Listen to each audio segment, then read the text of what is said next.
Ouais, bon, du coup, on va revenir sur le combat Canelo-Crawford et tout. Bon, déjà, comment dire? Canelo, moi, je l'ai vu hyper stressé. Déjà, quand dans les vestiaires, il souriait, mais c'était un sourire en mode. Comme si, tu sais, c'est le sourire que t'as avant de monter dans le grand 8, tu vois ce que je veux dire? T'avais ça. Après, quand il marche pour monter sur le ring et tout, c'était.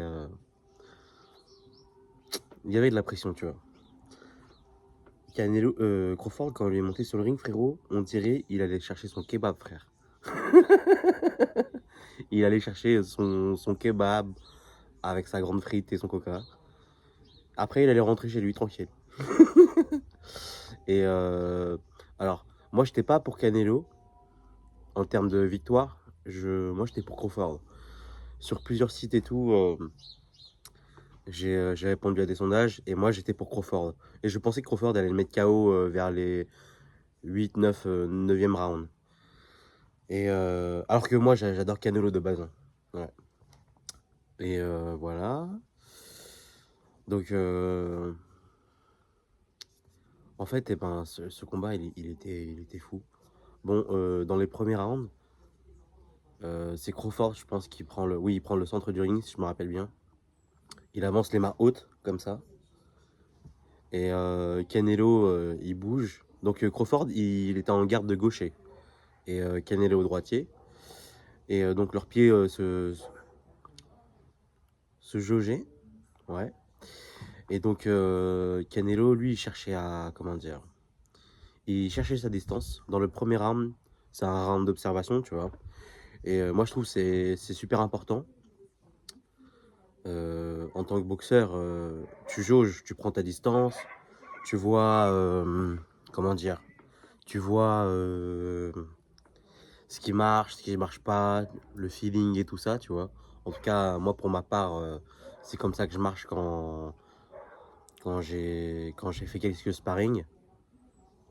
Et le round d'observation, de toute façon, c'est connu. Tu fais. Il y a des gens qui le font pas, qui commencent directement. Mais moi, je préfère faire ça tranquillement et tout ça. Je trouve ça. En fait, je trouve que c'est important, en fait, pour bien commencer tout ça. Je bouge la caméra vite fait. Et attendez.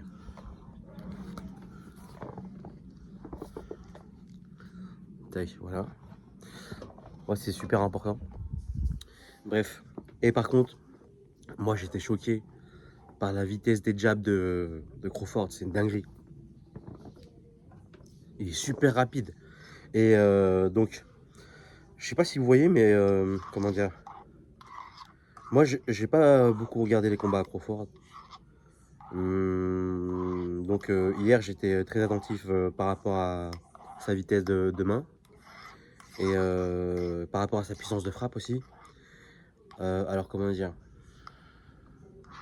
En fait, alors, par exemple, Canelo, lui, il frappe fort et il peut t'éteindre sur un coup et tout. Quand il frappe, comment dire? Ça explose, tu vois, ça explose. Mais sur un coup. Alors que Crawford, lui, comment dire, dans des échanges avec Canelo, au corps à corps et à mi-distance, il envoie des combinaisons de 4-5 coups. Déjà, ils sont ultra rapides et c'est fluide, hein. Mais j'ai l'impression que ces coups, ils sont lourds. Parce qu'à un moment donné, je sais plus c'est dans quel round, genre Crawford, il envoie un coup à Canelo et Canelo, il s'envole. Il s'envole. Genre, pour frapper quelqu'un et le faire bouger comme ça, faut vraiment frapper super fort, tu vois. Et donc, moi, je regardais une vidéo avant, je sais plus c'est qui en parlait. Je crois que c'est la. Si, c'est la chaîne de. Comment dire? C'est la chaîne de Box Attitude sur YouTube. Il faisait un live avec plusieurs personnes qui connaissent bien la boxe, dont un gars qui est s'entraînait avec Crawford. Et le gars, en fait, il disait que Crawford, il frappe super fort Et que en fait c'était pas évident parce que Canelo il est beaucoup plus connu pour frapper fort, mais donc les gens oublient à quel point Crawford il peut frapper lourd et il a les mains quand il te frappe, tu peux dormir quoi en gros. Même s'il est pas connu pour ça, il est pas connu pour ça. Et enfin bref voilà, je sais pas pourquoi je disais ça, mais hier j'ai été choqué à quel point Crawford il frappait fort. Et comme je disais, sur des combinaisons de 4-5 coups, des combinaisons longues. Et Canelo, il mettait sa garde, et c'était tellement rapide qu'il n'avait pas le temps de bloquer et frapper. Enfin, et remiser derrière, alors qu'il est connu pour pouvoir faire ça. Et ouais, franchement, ça m'a choqué. Donc, dans le premier round d'observation, à la fin du premier round, je crois que Canelo, je crois il accélère un petit peu. Et par contre, je comprends pas, il met des bras arrière, des crochets, genre sans préparation. Genre il avance, pouah, un crochet super ouvert. Alors je me dis en premier, ouais il fait ça c'est pour tester la réaction à Crawford. Parce que tu sais genre tu mets des coups comme ça pour tester la réaction. Et après tu enregistres la réaction. Et comme ça tu peux créer des feintes ou créer des réactions pour le contrer ou savoir où frapper quand il va bouger au moment où tu envoies ton coup, tu vois. Mais j'ai vu, je pensais qu'il allait faire ça, donc qu'il voulait analyser, mais en fait, il a fait ça tout le long du combat. Moi, ça m'a choqué. Je me disais, mais pourquoi il fait ça? Genre, attention, enfin, un boxeur lambda, ou une personne lambda, enfin, un boxeur lambda, parce qu'on parle de boxe, le crochet, il le prend, hein. Mais sauf que là, il combat à Crawford. Et enfin, c'est un boxeur de ouf, Crawford. Super fort. En plus, il a le sang-froid. C'est un compétiteur. Il est concentré. Franchement, l'aura qu'il dégageait quand il est monté sur le ring, elle était terrifiante, hein. Quand tu fais face à quelqu'un comme ça, dans le regard, tu sens que... Comment dire? Tu sens qu'il est arrivé et qu'il va voler ton âme, frérot. Genre, ça doit faire quelque chose, tu vois. Il a vraiment une aura de ouf.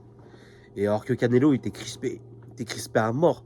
Et d'ailleurs, dans les 4 premiers rounds, moi, j'ai pas reconnu Canelo dans sa boxe, hein. On dirait qu'il boxait comme un amateur. Enfin, pas un boxeur amateur dans le sens du terme, mais genre comme un gars qui vient de commencer la boxe il y a 6 mois, quoi. Genre, ses décisions, moi, je les comprenais pas. Alors que moi, je suis même pas un amateur, frère. J'ai jamais fait de boxe en club ou quoi que ce soit. Mais il y a des trucs que quand on fait du sparring, quand on s'entraîne un petit peu, quand on essaye un peu d'être sérieux, entre guillemets, on sait qu'il faut pas faire ou qu'il faut faire. Et les décisions qu'il faut prendre. Canelo, il prenait des mauvaises décisions. Après, je me dis, peut-être qu'il était obligé de prendre des risques pour, ou de se faire connecter pour prendre la distance et après enregistrer. Mais je sais pas si c'est ça parce qu'en fait, eh ben, enfin, selon, enfin, comment dire, le combat, comment il s'est déroulé, Canelo, il s'est pas réajusté. Il s'est réajusté peut-être dans 3 rounds, mais genre, après, sinon, tout le long du combat, il a fait la même chose pour moi. Il a fait la même chose. À aucun moment donné, il a accéléré. Et moi, j'étais méga frustré. Après, on va quand même préciser quelque chose. C'est que Canelo, il est professionnel depuis ses 15 ans. Ça veut dire il combat avec des gants de 10, de 8, depuis qu'il a 15 ans, frère. Des gants de 8, les gars, je sais pas si vous savez ce que ça représente, mais t'as ton poing comme ça, et le gant, il est comme ça. Après, t'as des bandages dedans, frérot. Mais frérot, tu te prends des marmites dans la tête. Genre, normalement, tu meurs, frère. Il fait ça depuis qu'il a 15 ans. Et à 15 ans, il combattait déjà des adultes, hein, le gars. Bref. Et donc, il est professionnel de ses 15 ans à maintenant. Et là, Canelo, il a 35 ans.